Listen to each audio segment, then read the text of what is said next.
Welcome back everyone to this lecture on gradient descent and backpropagation. If you've dabbled in machine learning before, or if you've even looked at some online articles, you've probably already heard of the term gradient descent. Let's quickly go over it with a high-level overview and then discuss backpropagation. Gradient descent is an optimization algorithm for finding the minimum of a function, which is useful to us because we want to minimize that cost function. So to find the local minimum, we take steps proportional to the negative of the gradient.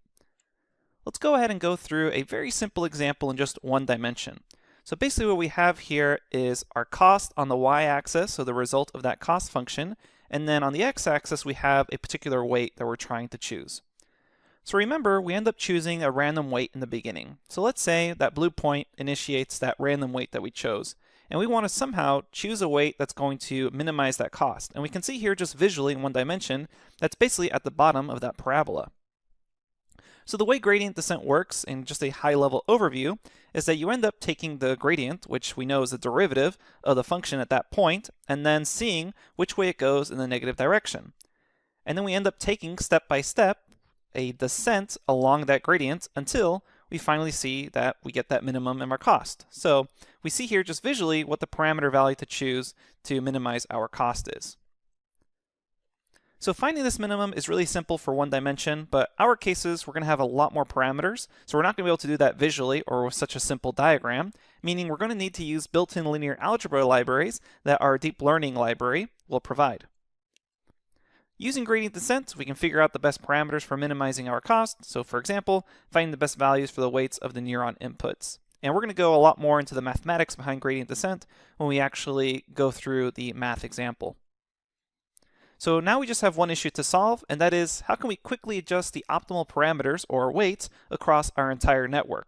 In that one example we just showed for a single weight. But what if we want to actually go and then fix all the weights or adjust all the weights for the entire network? And that's where backpropagation comes in. Basically, backpropagation is used to calculate the error contribution of each neuron after a batch of data is processed. And it relies heavily on the chain rule from calculus to go back through the network and calculate these errors. And the way backpropagation works is just it calculates the error at the output and then distributes back through the network layers. And it requires a known desired output for each input value. And remember, that's supervised learning. We need some sort of comparison to actually get that error.